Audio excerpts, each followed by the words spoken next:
Não esqueça de se inscrever e ativar o sininho. Tô espumando de raiva. Vinheta!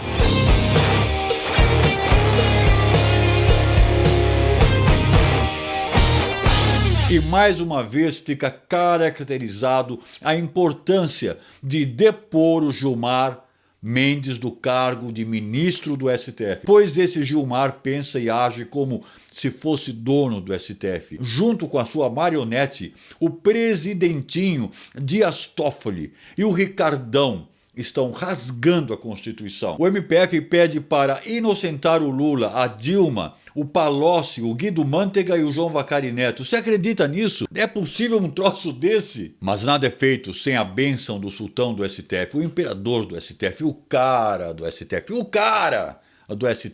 o dono do STF. Mas não dá para continuar esse vídeo sem acusar o principal culpado desse tumor, dessa verruga cancerígena que é o Gilmar e o Dias Toffoli. Mas o culpado disso tudo é o Davi Alcolumbre. Sim, ele é o culpado por deixar de trazer os pedidos de impeachment engavetados por ele. Os impeachments do Dias Toffoli e do Gilmar Mendes ao plenário para que seja votado, para que seja conhecido, discutido. Enquanto esses dois ministros estiverem no STF, você será roubado pelos criminosos que eles soltam ou se recusam a mandar essa raça para o presídio. Deixa eu explicar. Quando esse presidente de meia pataca não traz e foge da responsabilidade de trazer ao plenário a discussão e o avanço ou não do processo de impeachment, isso se configura crime, pois ele é obrigado pela Constituição a não deixar na gaveta um assunto tão sério, será amordaçado pela ação criminosa de ditador do presidente do Senado.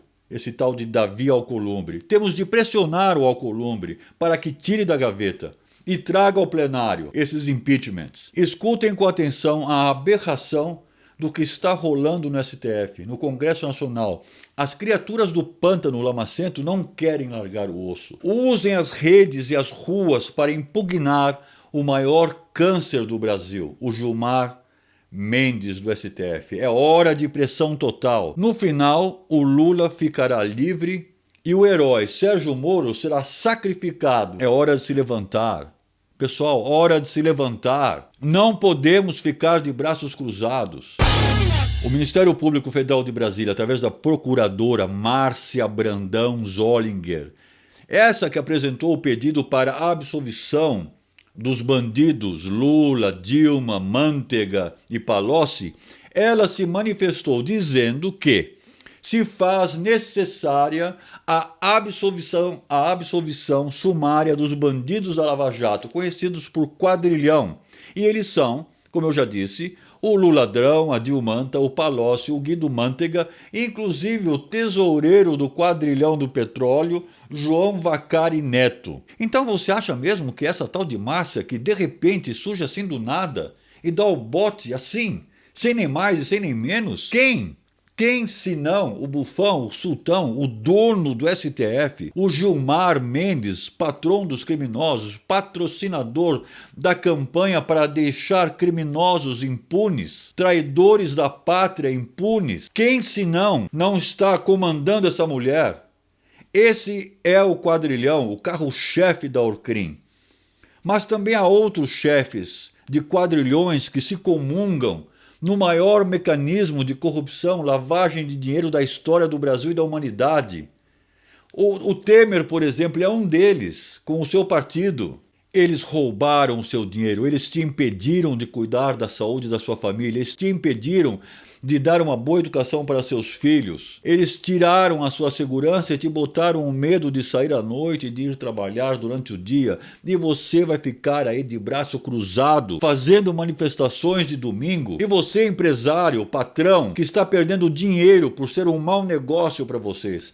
Esses criminosos que formaram um grupo especializado em desviar dinheiro da nossa Petrobras, do nosso BNDES. A acusação desses crimes data de 2017, quando foram apresentadas pelo então procurador da República, o Rodrigo Janot, foram apresentadas ao juiz Valisney de Oliveira, da 10ª Vara Federal de Brasília, com o endosso do relator da Lava Jato no STF, o ministro Edson Fachin. A procuradora Márcia Brandão Zollinger, apesar de reconhecer que, segundo as palavras dela, abro aspas, ela falando, há de fato narrativas de práticas criminosas que estão sendo apuradas em processos autônomos. Mas no conjunto das narrativas, diz ela, não se pode extrair com segurança que haveria uma estrutura organizacional estável, integrada por Luiz Inácio Lula da Silva, Dilma Vana Rousseff, Antônio Palocci, Guido Mantega e, inclusive, João Vacário Neto. Tampouco que a união desses atores políticos tivesse o propósito de cometimento de infrações penais visando um projeto político de poder. Fecho aspas. Eu estou com vontade de dizer a essa procuradora que ela pirou de vez. Primeiro ela diz, não se pode extrair com segurança que haveria uma estrutura organizacional estável. Estrutura organizacional? Estrutura organizacional? Não, minha senhora, é bando mesmo, não é nenhuma estrutura organizacional coisíssima nenhuma. É um bando que está associado e que foi montado pelo Lula e pela esquerda e comandada pelo sultão Gilmar. Ela diz que a união desses atores? Que atores? São bandidos, ladrões. Que a união desses bandidos disfarçados de políticos, ela diz que esse bando não teve o propósito de se juntar para cometer infrações penais visando um projeto político de poder. Ela diz que não teve essa intenção. Ô maluca, vai beijar a mão do Gilmar, o seu sultão, para o seu conhecimento e para quebrar os seus argumentos de manipulação, de maluca que você é. O Palocci entregou todo o esquema, ele era o braço direito do Lula e da gangue. Do que é que você está falando, meu? O Barusco da Petrobras entregou todo o esquema, os doleiros entregaram todo o esquema, tanto o Emílio como o Marcelo Odebrecht entregaram todo o esquema. Assistam esse vídeo aí. A casa caiu, o Palocci entrega o PT e todo o esquema, aquela carta famosa do Palocci. É hora de revolução. A revolução começa a impressionar o Davi Alcolumbre, a tirar da gaveta as petições de impeachment do Dias Toffoli e, sobretudo, do maior câncer do Brasil, esse Gilmar Mendes, Zangão Blues.